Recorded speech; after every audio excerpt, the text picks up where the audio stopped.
একবার এক গ্রামে এক কৃষক নতুন বিয়ে করে তার বউকে নিয়ে বাড়ি ফিরছিল। গ্রামের রাস্তা অনেক দূর, যেতে যেতে তারা দুজন হাঁপিয়ে গেল। একটু বিশ্রাম করে নেওয়া যাক, এখানে একটা বড় গাছ আছে। হ্যাঁ হ্যাঁ, ঠিক বলেছ গিন্নি। চলো আমরা এখানে একটু শুয়ে পড়ি, তারপর উঠে না হয় আবার রওনা দেব। এই বলে দুজনে গাছের তলায় ঘুমিয়ে পড়ল। আর তারা জানতও না যে সেই গাছের উপর থাকতো এক শাকচুন্নি। এ মা, এরা দুজন আবার কে? বেশ তো দেখতে নাদুস নুদুস। এদের দুটোকে যদি আমি খেতে পারি, তাহলে অনেক দিন ধরে আমার আর কিছু খেতে হবে না, পেট একদম ভরে থাকবে। হ্যাঁ, এই লোকটার বাড়িতে আমি চলে যাব, তারপর লোকটাকে অনেক খাইয়ে মোটা করব, তারপর লোকটাকে খেয়ে নেব। আর নতুন বউকে আমি অন্য আরেক জায়গায় ঘুম পাড়িয়ে আসবো, তারপর ওই মহিলাকে আমি খেয়ে নেব। এটাই ভালো হবে। ওরা দুজন বেশ ঘুমোচ্ছে, আমি এক্ষুনি নতুন বউয়ের জায়গায় চলে যাচ্ছি। এই বলে শাকচুন্নি নতুন বউয়ের জায়গায় শুয়ে পড়ল আর নতুন বউকে আরেক জায়গায় ঘুম পাড়িয়ে দিল।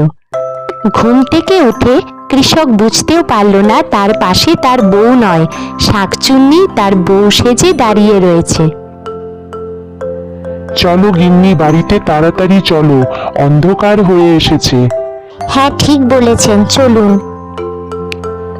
পরের দিন সকালে শাকচুন্নি স্বাদের স্বাদের রান্না করে কৃষককে খাওয়াতে লাগলো আর ভাবতে লাগলো কবে সে আরো মোটা হবে, তাকে খেতে অনেক স্বাদ হবে।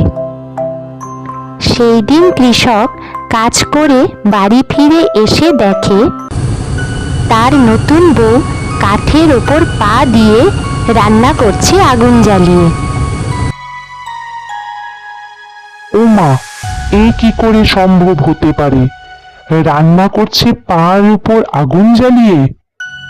না, এ কোনো সাধারণ মহিলা হতে পারে না, এ নিশ্চয়ই কোনো ভূত পেতনি বা শাকচুন্নি। আমার দেখতে হবে আমার বউ কোথায়। আর এদিকে নতুন বউ অন্য জায়গায় ঘুম থেকে উঠে দেখছে তার বর পাশে নেই। সে ভীষণ ভয় পেয়ে গেল। আমি কোথায় উঠেছি বুঝতেই পারছি না, রাস্তাটাও অজানা লাগছে, আমি কি করে বাড়ি ফিরবো? হ্যাঁ হ্যাঁ, চিনতে পারছি, এই দিক দিয়েই আমরা এসেছিলাম, নিশ্চয়ই এদিক দিয়েই যেতে হবে। হ্যাঁ হ্যাঁ, রাস্তাটা চিনতে পারছি, যেতে থাকি, দেখি কোথায় পৌঁছাই। হ্যাঁ, চিনতে পেরেছি, ঠিক পথ দিয়ে যাচ্ছি, এই পথ দিয়ে আমরা যাচ্ছিলাম, কিন্তু আমার স্বামী গেল কোথায় আমায় ফেলে, বুঝতেই পারছি না।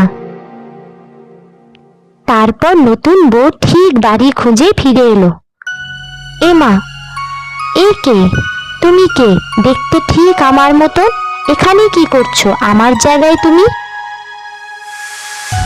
আচ্ছা, তাহলে নতুন বউ খুঁজে পেয়ে গেল, ফিরে এলো। না, এবার একটা কিছু ভেবে আমাকে বলতেই হবে, নালে আমি ধরা পড়ে যাব। তুমি কে? আমি তো এটা তোমাকে জিজ্ঞেস করছি, তুমি কোথার থেকে এলে? এটা তো আমার বাড়ি, আমি এখানে থাকি, তুমি কে? দেখতে ঠিক আমার মতো। এই নিয়ে দুজনের ভীষণ ঝগড়া হতে লাগলো। এটা আমার বাড়ি, আমি থাকবো, তুমি কে? চলে যাও এখান থেকে। আমার বাড়িতে এসে আমাকে জিজ্ঞেস করছে আমি কে। এই ঝগড়াঝাটি শুনে কৃষক এসে দেখে ও মা, এরা দুজনকে দেখতে একদম একরকম।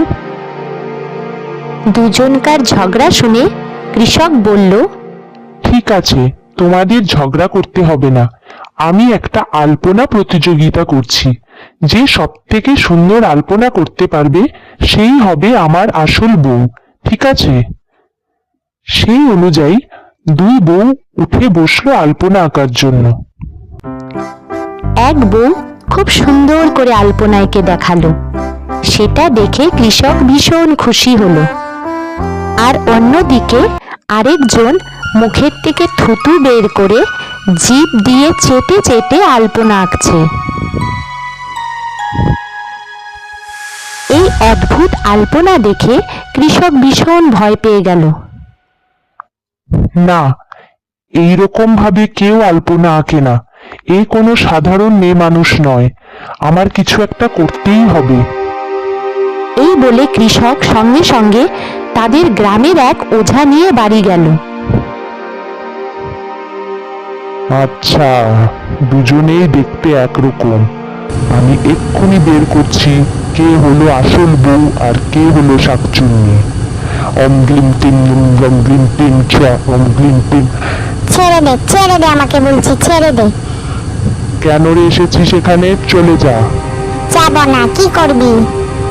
চলে যা, ওদের এখান থেকে চলে যা, নালে আমি জানিস না কি করব। এক্ষুনি তোকে ঝেঁটা পেটা দিয়ে আমি বের করছি। এই নে ঝেঁটা পেটা। না না না, আমাকে ঝাঁটা দিয়ে মারিস না। আমি চলে যাচ্ছি, আমি আর কোনোদিন ফিরে আসব না। আমি আমার জায়গায় আবার ফিরে যাচ্ছি, ছেড়ে দে। এই বলে শাকচুন্নি আবার ফিরে গেল তার আগের জায়গায়। এই ব্যাটা ওঝার জন্য আমি দুটো মানুষকে খেতে পারলাম না। কি সুন্দর খাবার ব্যবস্থা করেছিলাম। থাক, আর কি করার। তারপর কৃষক ও তার বউ বেশ আনন্দে থাকতে লাগলো। শাকচুন্নি তাদেরকে আর কোনোদিন এসে জ্বালাতন করেনি।